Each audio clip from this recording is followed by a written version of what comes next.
बम्यूडा triangle, एक ऐसा राज जो आज तक कोई नहीं समझ पाया। The Salman diaries. Welcome to the Salman diaries, एक ऐसा प्लेटफॉर्म जहां हम ढूंढते हैं उन राजों को जो दुनिया ने छुपाने की कोशिश की है। और आज हम बात करने वाले हैं एक ऐसे हिस्से की इस दुनिया के नक्शे में जहां जाके चीजें लौट कर नहीं आती। बम्यूडा ट्रायंगल एक नाम नहीं, एक अनसॉल्व मिस्ट्री है, एक शैडो जोन जहां साइंस फेल हो जाती है और लॉजिक भी कंफ्यूज हो जाता है। बम्यूडा ट्रायंगल यानी डेविल्स ट्रायंगल, एक ट्रायंगुलर एरिया अटलांटिक ओशन में जो 3 पॉइंट्स से मिलकर बना है।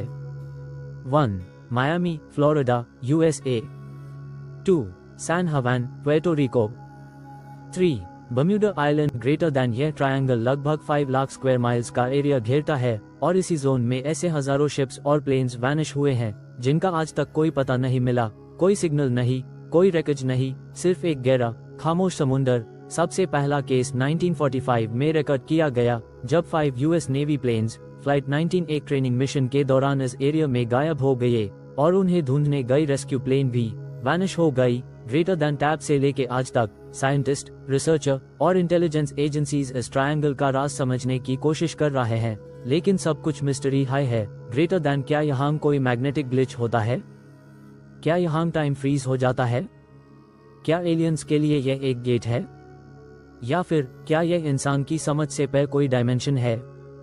ग्रेटर दैन इस राज का सैक जाने के लिए चलिए आप घुसते हैं बम्यूडा के अंदर। द 5th of December 1945 शाम के 2:10 बजे फ्लोरिडा के एक एयरबेस से उठे 5 US navy bombers. Training mission पार थे, नाम था फ्लाइट 19। ग्रेटर दैन हर पायलट ट्रेंड था, एक्सपीरियंस्ड, वेदर क्लियर था और हर सिस्टम परफेक्टली काम कर रहा था। मगर कुछ हाइडर बाद सब कुछ बदलने वाला था। ग्रेटर दैन रेडियो ऑपरेटर ने सुना, we don't know where we are, the ocean looks strange, everything is wrong. Greater than 10 minute बाद एक और वॉइस आई, we are entering white water, nothing seems right, we can't make out direction. Greater than और फिर radio silence.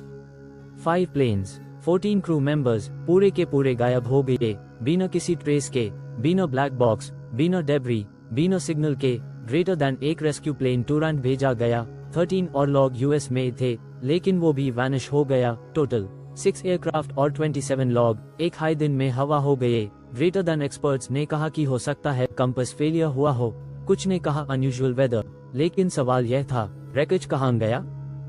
Radar signal क्यों नहीं था? Black box data क्यों नहीं मिला?